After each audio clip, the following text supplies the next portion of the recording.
Hi everyone, my name is Karim Chitakwe Quincy Abdel.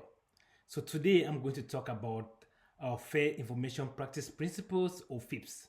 So these are guidelines for handling personal information ethically. So we'll explore what they are, how they are used, and why they matter. Let's get started. So introduction to FIPS. So FIPS are rules for how to collect, use, and protect personal data in a fair way. They help both companies and governments make sure they handle information responsibly. So some of the key ideas are being clear with people, keeping data secure, and checking to make sure everything is working properly. Let's look at three important parts of FIPS. So that's transparency, individual participation, and purpose specification. First, transparency. This means telling people how their data is collected and used, like through a privacy policy on a website. Secondly, we have individual participation. So people should be able to see, fix, or delete their information. Third, which is purpose specification. So companies should only collect data for specific and legal reasons, like a store collecting your email, for sending a receipt, not taking people's information to do different things that's not allowed. So now we have three more ideas. Data minimization. So that's kind of like more collecting only the data you really need. Don't take extra information. So use limitation, which involves only using data for what you promise, like not selling it without the customer's permission. So finally, here we have data quality, which is keeping information accurate and up to date by fixing or deleting old data.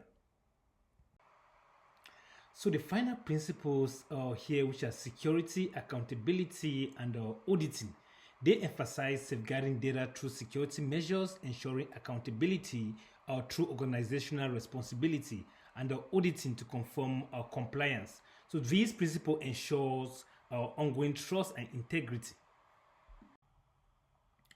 So here we'll be comparing FIPS with privacy laws.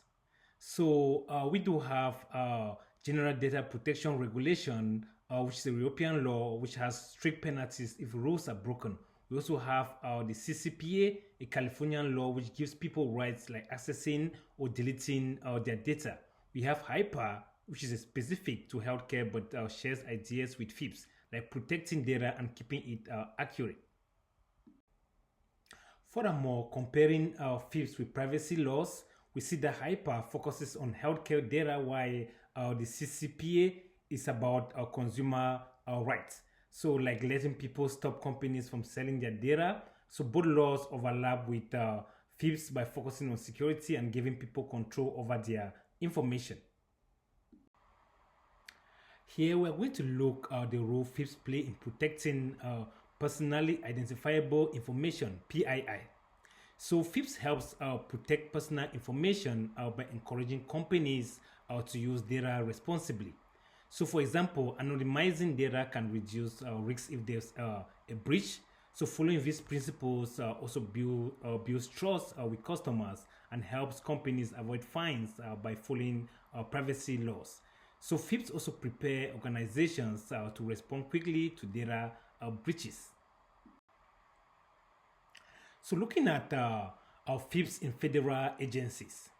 So federal agencies also follow FIPS. For example, they publish reports to show how they use data. People can request their records or correct mistakes through programs like Freedom of Information Act, FIOA. So agencies protect data with strong security rules and regularly audited to ensure they're doing the right things. So to wrap up with that discussion for today, we see that FIPS are a great framework for managing data in a way that's fair, secure, and transparent. So they kind of like build trust and help organizations comply with laws. So my takeaway for you is to encourage using FIPS in every area of cybersecurity to keep data safe. So thank you for your attention. I would like now to welcome any questions or comments about my presentation. So here are the references used in today's presentation. So all information presented is supported by credible sources, ensuring the recommendations align with industry best practices and the regulatory standards. Thank you once more, and have a great day.